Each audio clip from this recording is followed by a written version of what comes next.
3000 aastat tagasi kasutasid iidsed tsivilisatsioonid rauast kirkasid linnade ja kindlust ehitamiseks ja hävitamiseks. Täna kasutavad arheoloogid, kes töötavad sügaval Eela oru südames, täpselt samu rauast kirkasid, kuid mitte linna hävitamiseks, vaid selle leidmiseks. Viimased 16 aastat on Loti ja Lotenschlageri ekspeditsioon kaevanud Iisraeli keskosas asuvas Tel Asekas, töötades Juuda kuningriigi ühe iidse tugipunkti avastamise nimel. Ma arvan, et Tel Aseka saladus peitub selle asukohas. Ma tahan minna kohta, mis jääb juudalaste ja vilistite, juudalaste ja araablaste, edomlaste, Juuda ja põhjas asuva Iisraeli vahele. Nii et see on tõeline väga oluline piir. See on piir, millest igaüks, kes tahtis tulla ja juudalastega kontakti saada, igaüks, kes tahtis Juudamaad vallutada, pidi sellest kohast läbi minema. Oded Lipschitz on juudi ajaloo professor Biibliajastul ja Tel Avivi ülikooli humanitaarteaduskonna dekaan. Ja viimased 16 aastat on ta juhtinud väljakaevamiste projekte eriti alates. Aseka on täis üllatusi, nii et meil on endiselt palju üllatusi ja palju hämmastavaid leide, eriti rauaajast, sest just seda me praegu kaevame. Sealhulgas pitseriijäljed ja see Pekka kaal, mille me just leidsime. See on tõesti põnev asi, sest see toob taas piibli tagasi. See toob välja selle paiga Juuda ajaloo ja see on väga põnev. Ja põhjaosas, kui sa nägid seda veehoidlat, mis kokku varises, see on veel üks aspekt, sest Aseka maa-alune osa on täis koopaid. Igal pool, kus me jõuame aluspõhjani, leidsime koopaid ja erinevaid setteid.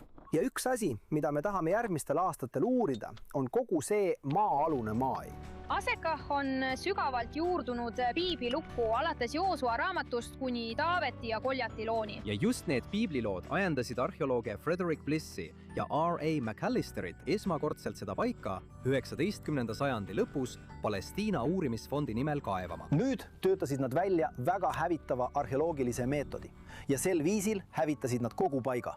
Maresha hävitati, Geeser hävitati ja legendi kohaselt hävitati ka Aseka.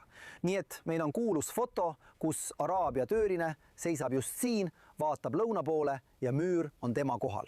Aga kuna nad kaevasid ainult paiga siseküljelt, siis nad isegi ei teadnud seda.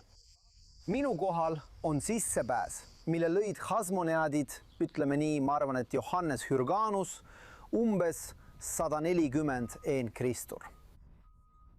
See on koht, mille valid ainult halduseks ja kaitseks. Ja kuna me oleme siin, siis sellepärast on see ka piiblis nii palju esile tõstetud kui piiriala. Sabina Kleiman on üks Asekahi väljakaevamiste välitööde juhtidest ja Tel Avivi ülikooli professor. Ta tuli koos Odediga Ramat Rahelilt, kust oli 3 hooaega abijuhendaja väljakaevamistel. Ja see tõesti on suur võimalus tundma õppida sellist paika nii paljude aastate ja nii paljude väljakaevamiste kaudu.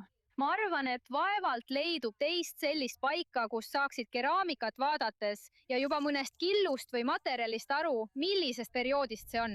Jah, ma ei saa seda teistes paikades teha. See on suur võimalus. See ei ole lihtsalt kohalik Iisraeli projekt. Tel Avivi ülikool on võtnud oma missiooniks teha koostööd koolide ja organisatsioonidega üle kogu maailma. Kahjuks on Asekahi väljakaevamismeeskond koos 10 teiste väljakaevamistega üle Iisraeli sunnitud tegelema väliste geopoliitiliste jõududega, mis on täielikult väljaspool nende kontrolli.